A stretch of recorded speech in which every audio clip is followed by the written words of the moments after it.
Halo Sobat Nextrend, balik lagi bersama gue Fahmi. Kali ini gue mau kasih 5 rekomendasi HP 1 jutaan terbaik buat kalian. Karena HP 1 jutaan ini udah punya beberapa spesifikasi unggulan. Buat yang penasaran, langsung aja nonton videonya sampai habis.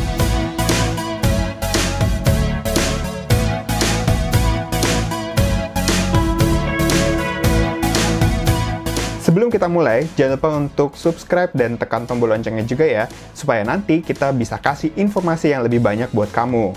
Terima kasih atas dukungannya. Lanjut. Yang pertama, ada Realme Narzo 30A. Ya, HP ini bisa menjadi referensi pertama kalian karena dia udah punya RAM 4GB beserta memori penyimpanan 64GB. Selain itu, prosesornya udah pakai chipset MediaTek Helio G85 yang didesain khusus buat para gamers di kelas entry level. Dan hal lain yang bisa dibanggakan atau diandalkan dari Realme Narzo 30A ini adalah sektor baterainya, karena baterainya punya kapasitas sebesar 6000 mAh beserta dengan teknologi fast charging 18 watt. Untuk harganya sendiri, Realme Narzo 30A ini ada di kisaran harga 1,6 jutaan. Yang kedua ada Samsung Galaxy M12. Ini adalah salah satu HP yang sempat jadi incaran para konsumen di Indonesia. Karena Samsung Galaxy M12 ini udah dibekali dengan prosesor Exynos 850 yang memiliki opsi RAM mulai dari 3GB sampai 4GB. Dan memori penyimpanannya juga ada yang 32GB sampai 64GB. Kamu pun bisa merasakan 4 sensor kamera di belakangnya yang desainnya pun udah kayak HP yang kemarin Samsung Galaxy M62 sama Galaxy M12 itu sama bentuk modul kameranya, cuma resolusinya aja yang beda. Dan hal lain yang bisa mendukung kinerja dari Samsung Galaxy M12 ini adalah baterainya. Karena baterai dari Samsung Galaxy M12 ini sudah berkapasitas 5000 mAh. Buat harganya, Samsung Galaxy M12 dibanderol mulai dari harga 1,8 jutaan. Yang ketiga, ada Oppo A15. Nah, HP yang satu ini juga bisa dijadikan referensi buat kamu yang cari HP 1 jutaan.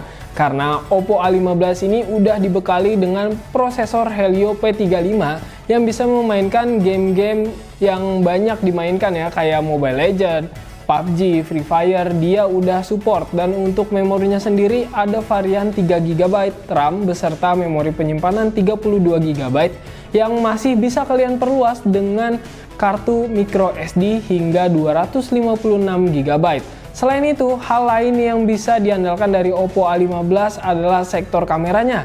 Karena kamera belakang dari Oppo A15 ini punya resolusi utama sebesar 13MP dan dukungan 5MP sensor ultrawide dan 2MP sensor makro.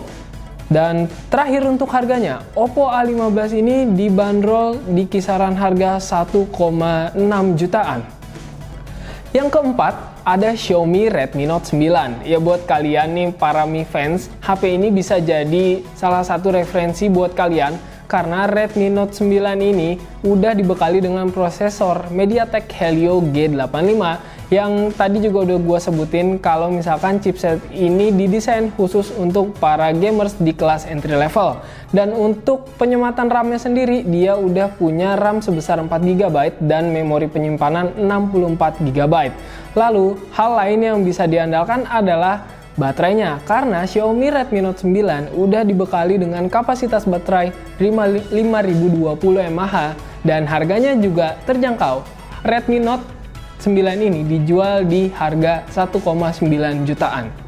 Yang terakhir atau yang kelima ada Realme C21. Ya, HP ini bisa dijadiin referensi kalian karena udah dibekali dengan chipset prosesor Helio G35 milik MediaTek yang dari kode G-nya aja udah bisa kalian tahu ya. Chipset ini adalah chipset khusus gaming dan penyematan konfigurasi RAM-nya aja udah punya opsi dari 3GB RAM sampai 4GB RAM. Dan untuk memori penyimpanannya ada yang varian 32GB sampai 64GB. Hal lain yang bisa kalian banggakan dari Realme C21 adalah segmen baterainya yang mengusung kapasitas 5000 mAh beserta teknologi fast charging 10 watt. Harganya sendiri Realme C21 itu dijual mulai dari harga 1,6 juta sampai 1,8 jutaan. Oke, jadi tadi 5 seri HP rekomendasi harga 1 jutaan yang bisa Nexttrend kasih ke kalian. Menurut kalian, HP mana yang bisa dijadikan andalan nih atau daily gear baru di tahun 2021? Semoga informasi ini bisa membantu kalian yang pengen beli HP tapi dengan budget 1 jutaan. Karena ya itu tadi, lihat aja, HP dengan harga yang terjangkau punya spesifikasi yang udah mumpuni di kelasnya.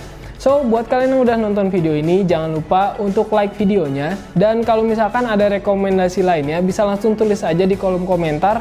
Dan jangan lupa juga untuk klik tombol subscribe-nya. Sampai bertemu lagi di episode-episode selanjutnya bersama gue, Fahmi. Bye-bye!